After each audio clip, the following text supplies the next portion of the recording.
같습니다. 영국의 여객선 스텔라오가 암초에 부딪혀서 난파된 적이 있었습니다. 거친 파도는 승객들이 탄 구명보트를 모두 삼켜버렸습니다.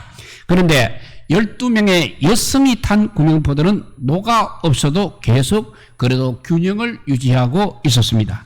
그 보트에는 유명한 가수인 마거렛 윌리엄스가 타고 있었습니다. 그 여자는 승객들을 향해서 이렇게 외쳤습니다. 여러분, 이제 하나님께 의지합시다.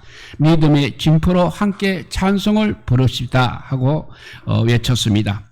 12명의 여성들은 찬송을 부르며 공포의 밤을 보내고 있었습니다. 그들은 사나운 폭풍과 칠흑 같은 어둠 속에서도 희망을 잃지 않았습니다. 힘껏 함께 힘을 다해서 부른 찬송이 폭풍과 어둠을 압도하기도 하였습니다. 이튿날 아침 순양함이 이제 생존자들을 찾아 나서고 있었습니다. 그러나 짙은 안개 때문에 한 치 앞도 볼 수가 없는 상황이었습니다. 그런데 어디선가 여인들의 찬송 소리가 울려 퍼지고 있었습니다.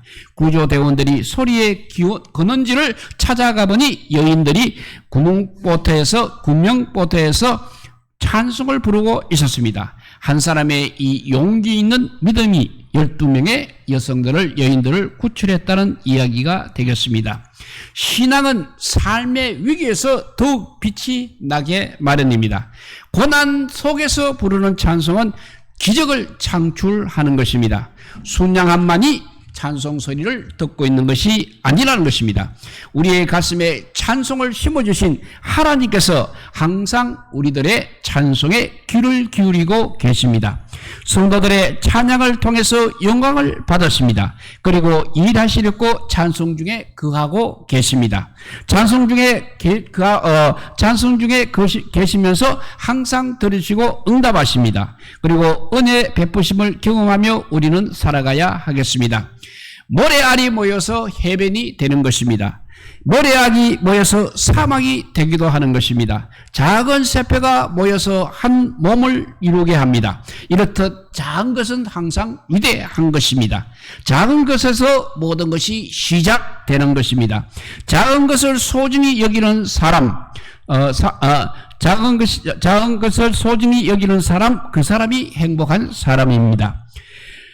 가장 작은 것이 가장 큰 의미를 가지고 있는 것입니다. 가장 작은 것이 가장 아름답다고 할 수 있는 것입니다. 또 가장 작은 것이 가장 큰 힘을 가지고 있는 것입니다. 가장 작은 것이 모든 것의 출발인 것입니다. 자신을 가장 작다고 느끼는 그 사람이 바로 가장 행복한 사람입니다. 오히려 자신을 가장 보잘것없다고 여기는 사람은 가장 불행한 사람이 되는 것입니다. 작은 것, 우리가 가지고 있는 그 작지만 의미 있는 주머니 속에 물건은 없습니까? 당신의 친구 또 떠나간 누군가가 남겨준 선물, 그런 무엇인가 작지만 우리가 소중히 여겼던 그 무엇인가 없느냐 말입니다.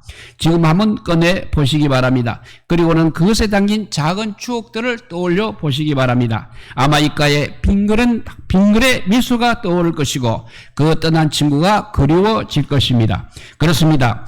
우리가 마음만 먹게 되면 행복은 그 작은 물건에도 항상 묻어 있다는 사실입니다. 우리가 살면서 정말 여러 가지 어려움을 만나게 되는 것입니다.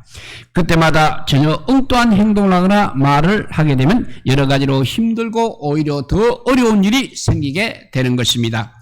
오늘 본문은 욥의 친구 엘리바스가 경험을 통하여 말하면 너는 죄인이라 어려움이 왔다고 말할 때 자신은 죄인이 아니라고 주장하면서 변명을 하고 있는 본문입니다. 그 본문을 다른 버전으로 한번 읽어보면 인생이 땅 위에서 산다는 것이 고된 종살이와 다른 것이 무엇입니까? 그의 평생이 풍꾼의 나날과 같지 않습니까? 저물기를 몹시 기다리는 종과도 같고 수간 삭을 애타게 바라는 풍부와도 같습니다. 내가 바로 그렇게 여러 달을 허탈 속에 보냈습니다. 괴로운 밤은 꼬리를 무고 이어가고 있습니다. 눕기만 하면 언제 깰까 언제 날이 셀까 마음 졸이며 새벽까지 내내 지척거리고 있습니다. 내 몸은 온통 구더기와 먼지로 뒤집혔습니다. 피부는 아물다가 터져 버렸습니다. 내 날이 배틀에 북보다 빠르게 지나갑니다. 아무런 소망도 없이 종말을 맞고 있습니다. 내 생명이 한날 바람임을 기억하여 주십시오. 내가 다시는 좋은 새를 못 볼 것 같습니다. 어느 누구도 다시는 나를 볼 수 없을 것입니다. 주님께서 눈을 뜨고 나를 찾으려고 하셔도 나는 이미 없어졌을 것입니다. 구름이 사라지면 자취도 없는 것처럼 서울로 내려가는 사람도 그와 같아서 다시는 올라올 수 없는 것입니다. 그는 자기 집으로 다시 돌아오지도 못할 것이고 그가 살던 곳에서 그를 몰라보게 될 것입니다. 그러나 나는 입을 다물고 있을 수는 없는 것입니다. 분하고 괴로워서 말을 하지 않고는 견딜 수 없는 것입니다. 내가 바다 괴물이라도 되는 것입니까? 내가 깊은 곳에 사는 괴물이라도 되는 것입니까? 어찌하여 주님께서는 나를 감시하시고 하십니까? 잠자리에라도 들면 편해지겠지, 깊은 잠이라도 들면 고통이 들겠지 하고 생각을 합니다만 주님께서는 악몽으로 나를 놀라게 하시고 무서운 환상으로 나를 떨게 하십니다. 차라리 숨이라도 막혀버리면 좋겠습니다. 뼈만 앙상하게 살아있기보다는 차라리 죽는 것이 낫겠습니다. 나는 이제 사는 것이 지겹습니다. 영원히 살 것도 아닌데 제발 나를 혼자 있게 내버려 두십시오. 내 나날이 허무할 따름입니다. 사람이 무엇이라고 주님께서 그를 대단하게 여기십니까? 어찌하여 사람에게 마음을 두시고 계십니까? 어찌하여 아침마다 그를 찾아오셔서 순간순간 그를 시험하십니까? 언제까지 내게서 눈을 떼지 않으시렵니까? 침 꼴깍 삼키는 동안이라도 나를 좀 내버려 두실 수 없습니까? 사람을 살피는 주님, 내가 죄를 지었다고 하여 주님께서 무슨 해라도 입으십니까? 어찌하여 나를 주님의 간영으로 삼으십니까? 어찌하여 나를 주님의 짐으로 생각하십니까? 어찌하여 주님께서는 내 마음, 내 허물을 용서하지 않으시고 내 죄악을 용서해 주지 않으십니까? 이제 내가 숨져 흙 속에 누우면 주님께서 아무리 저를 찾아신다 해도 나는 이미 없는 몸이 아닙니까? 라고 그렇게 오늘 본문을 한번 풀이해 보았습니다. 이것은 욥은 엘리바스의 말에 대한 대답으로 인생에게는 품꾼의 날 같은 봉사의 기간이 있다고 합니다. 그런데 품꾼이 품삯을 받아도 그 끝에는 보상이 있음을 바라보면서 그래도 고통으로 인한 괴로움을 호소하며 여러 달째 공고를 받고 있지만 밤에는 이리 척척 저리 척척하며 더욱 심한 고통을 당하고 살이 짓무르며 가죽이 터지는 아픔이 있다고 하며 자기의 생명이 짧음을 기억해달라고 호소합니다. 그리고 배틀의 북보다 빠르고 한 호흡 같으며 구름이 사라져 없음 같으니 삶의 소망을 포기한 채로 죽음의 문턱에 선 자처럼 괴로운 마음을 가지고 하나님을 원망하며 산다는 것에 아무런 미련이 없이 죽기를 갈망하고 살기를 원하고 있지 않으니 하나님께서 자신을 놓아달라고 간구하고 자신의 죄는 하나님께서 얼마든지 용서해 주시지 않겠느냐고 생각하며 괴로운 마음으로 죽기 전에 자신의 죄를 용서해 줄 것을 호소하고 있는 것입니다. 우리 역시 신앙생활을 하면서 어려울 때 자기의 문제를 해결해버리고 애를 쓰는 경우가 많이 있을 것입니다. 모든 것은 다 하나님 섭리 가운데서 역사하시고 계심을 깨닫고 불평하거나 원망하기보다는 오히려 우리 하나님의 뜻을 내가 받아들이는 것이 내가 어려울 때 해야 할 일이라는 것입니다. 그러면 우리가 어려울 때 어떤 일을 해야 하는 것입니까? 오늘 본문에서 알아보도록 하겠습니다. 첫 번째, 고난보다 하나님의 심정을 이해하는 일을 해야 하는 것입니다. 세상살이가 정말이지 쉽지 않습니다. 날마다 힘든 일을 해야 하지 않습니까? 인생에 한 하루 해가 지기를 바라는 종 같습니다. 일당 받기를 기다리는 풍과 같습니다. 내가 사는 것이 그렇습니다. 밤마다 견디기 어려워 자리에 누울 때면 언제 일어나야 하지 하고 생각하고 있습니다. 밤은 왜 그리 긴지 새벽녘까지 이리저리 뒤척거리고 있습니다. 내 살깔은 골마서 터졌습니다. 아물고 구두기가 가득합니다. 내 생명이 배틀의 북처럼 지나가고 있습니다. 그래서 살아날 구멍도 없다고 말하고 있는 것입니다. 즉 욥이 이렇게 고된 품꾼과 같은 공고한 시간들로 점철된 자기의 고통을 진술하고 있습니다. 그런데 그것은 욥이 하나님의 주권을 인정하는 인정하는 그런 필요한 고난의 기간으로 만들어가는 과정이라는 것입니다. 그때 하나님께서 왜 이렇게 하실 수밖에 없는가 하는 그 심정, 그 하나님의 심정을 욥이 이해해야지 욥이 자신이 고난받는 어려움만 말하면 안 된다는 것입니다. 우리는 지금 자신이 고난을 받는 그것보다 그 어려움을 주실 수밖에 없으신 우리 하나님의 심령을 이해하는 일을 우리가 먼저 해야 한다는 것을 말씀하고 있는 것입니다. 그래서 이사야서 42장 16절을 보면 내가 소경을 그들의 알지 못하는 것으로 이끌며 그들의 알지 못하는 척정으로 인도하며 흑암으로 그 앞에 강명이 되게 하며 구번대를 곱게 할 것이라 내가 이 일을 향하여 그들을 버리지 아니하리니 라고 했습니다. 우리도 자신이 겪고 있는 그 고난보다 그 고난을 주실 수밖에 없으시며 더 좋은 환경으로 인도하고 계시는 하나님의 심령을 이해하는 일을 먼저 하는 우리 모두가 되어야 한다는 것입니다. 라합은 여리고 성의 기생이었습니다. 정탐꾼 둘이 왔을 때 그야말로 목숨을 무릅쓰고 하나님의 심령을 깨닫고 정탐꾼을 감추어주는 그야말로 하나님께서 원하시는 일을 감당하다가 여리고 성이 함락할 때 온 식구들이 구원받게 되었습니다. 우리도 이렇게 살아가면서 겪는 고난보다도 그렇게 하실 수밖에 없는 하나님의 심령을 이해하는 일을 먼저 해야 한다는 것을 명심하시기 바랍니다. 이렇게 우리가 어려울 때 제일 먼저 해야 될 것이 바로 그렇게 하실 수밖에 없는 우리 하나님의 심정을 이해하는 일을 해야 한다는 것이고, 두 번째는 그냥 불평하기보다는 하나님의 의도를 우리가 따라가는 일을 해야 하는 것입니다.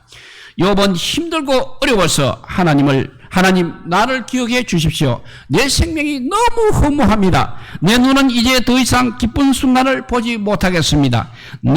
나를 아는 사람이 이제 더 이상 나를 보지 못하고 주님께서 나를 찾으시더라도 나는 이미 죽어 있을 것입니다. 구름이 사라지듯 무덤에 내려가는 사람이 어찌 다시 살아날 수 있겠습니까?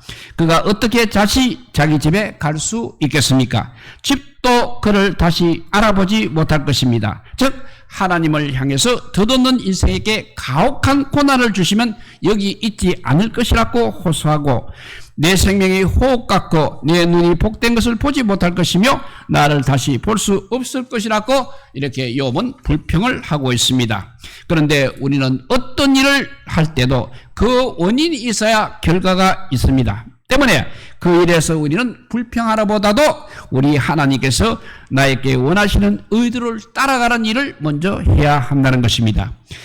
욥기 23장 13절과 14절을 봅니다. 그는 뜻이 일정하시니 누가 능히 돌이킬까? 그 마음에 하고자 하시는 것이면 그것을 행하시나니 그런즉 나에게 작정하신 것을 이루실 것이라. 이런 일이 그에게 많이 있다고 했습니다. 우리도 자신이 하는 것이 옳다고 불평하는 것보다 자신은 잘못할 수도 있다고 생각을 해야 하고, 하나님께서 여기서 우리에게 무엇을 원하시는가를 생각하며 하나님의 의도를 따라가는 일을 해야 하는 것을 깨달아야 하겠습니다. 다윗은 하나님께서 진정한 왕을 만드시려고 사울에게 붙여서 10여 년을 다니며 살아갈 때 불평하는 것보다 하나님의 주권을 인정했습니다. 그리고 사울 왕을 죽일 기회가 2번이나 있었어도 하나님께서 세우신 왕을 죽일 수 없다고 하면서 죽이지를 않았습니다. 그래서 다윗은 불평하기보다도 하나님의 의도를 따라갔다는 사실입니다. 우리도 불평하는 것보다 하나님의 의도를 따라가는 일을 해야 되겠습니다. 이렇게 우리가 어려우면 어려울수록 첫째는 하나님의 심령을 먼저 이해하고, 두 번째는 불평하는 것보다 하나님의 의도를 따라가는 일을 해야 하는 것입니다. 세 번째는 원망보다 하나님 용서를 우리가 기대하는 일을 해야 합니다. 바울은 그러니 어찌 내가 잠잠할 수 있겠습니까? 내 영이 상하고 마음이 괴로워 견딜 수가 없습니다. 내가 무슨 바다 괴물입니까? 왜 나를 이렇게 괴롭히고 감시하십니까? 침대에 누우면 좀 편할까? 잠이라도 자면 고통을 잊을까? 하지만 아무 소양이 없습니다. 주님은 꿈으로 나를 놀라게 하시고 환상들을 통해서 두려워 떨게 하십니다. 이 몰골보다 차라리 숨통이라도 막혀 죽었으면 싶습니다. 사는 것도 싫습니다. 나는 영원히 살지도 아니할 것입니다. 내 날은 한숨 호흡이 오니 내버려 두십시오. 사람이 뭐 대단하다고 그렇게 소중히 여기십니까? 아침마다 살피시고 순간마다 시험하시는 이유가 무엇입니까? 왜 나에게서 눈을 떼지 않으시고 침 삼킬 틈도 주지 않으십니까? 사람을 감시하시는 주님, 내가 무엇을 잘못하고 있습니까? 왜 나를 표적으로 삼으십니까? 내가 당신께 무슨 짐이라도 되는 것입니까? 주님, 내 죄를 용서하시고 내 잘못을 없애 주십시오.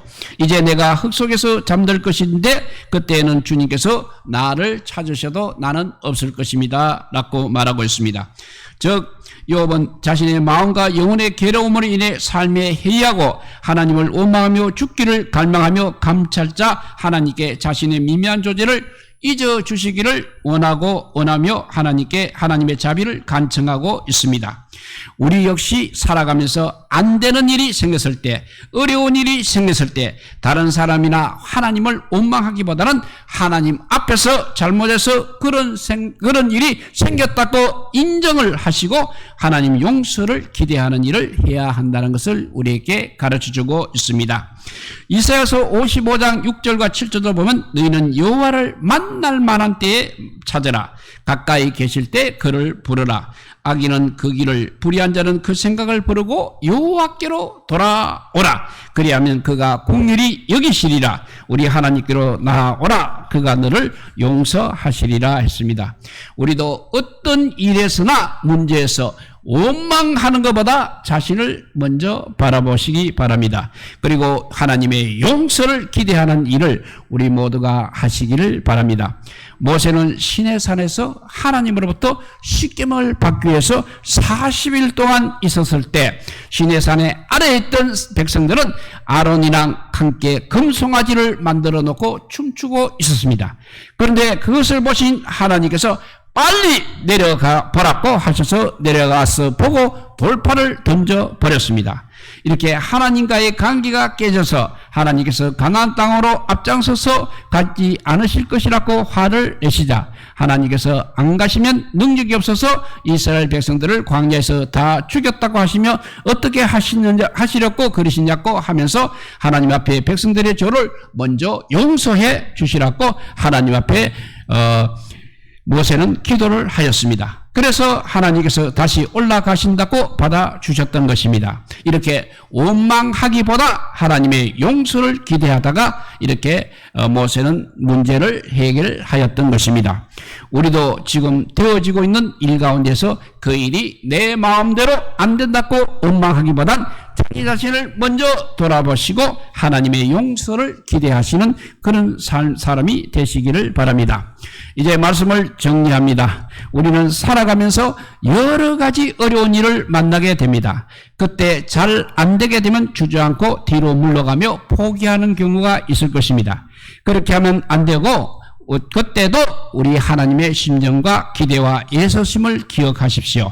그리고 하나님을 의지하며 하나님으로 해결해 보려는 그런 믿음을 가져야 하는 것입니다. 그래서 오늘은 우리가 어려울 때 세 가지 일을 해야 한다고 가르쳐주고 있습니다. 첫째로 고난보다 하나님의 심정을 이해해야 합니다. 두 번째로 불평보다 하나님의 의도, 하나님의 뜻을 따라가야 하는 것입니다. 세 번째로 원망보다 하나님의 용서를 기대하며 어려움을 잘 통과함으로써 하나님께서 이렇게 하셨다고 간증하시는 우리 모두가 되시기를 주님의 이름으로 축복드립니다. 기도하겠습니다. 사랑의 하나님 감사합니다. 세상 만사가 정말 어렵고 힘듭니다. 앞으로 갈수록 장벽은 더 높아지고 앞으로 갈수록 아버지여 낭떠러지는 깊어지고 있습니다. 그럼에도 불구하고 우리가 믿음으로 이것을 해결할 수 있게 하여 주시옵소서. 먼저 하나님의 심정을 이해하고 하나님의 뜻을 따라가며 하나님의 용서를 기대하면서 그 어려움을 이겨내는 우리 모두가 되게 하여 주시옵소서. 어려울수록 주님 앞에 엎드리는 자 되게 하여 주시고 무릎 꿇고 기도하는 자 되게 하여 주시고 하나님께서 만나주시는 자 되게 하여 주시옵소서. 그래서 하나님께서 원하시는 방향으로 하나님께서 기뻐하시는 일들을 감당할 수 있는 우리 모두가 되게 하여 주시기를 간절히 빌고 원하올 때 우리 구주 예수 그리스도 이름으로 기도드리옵나이다. 아멘. 예, 우리 찬송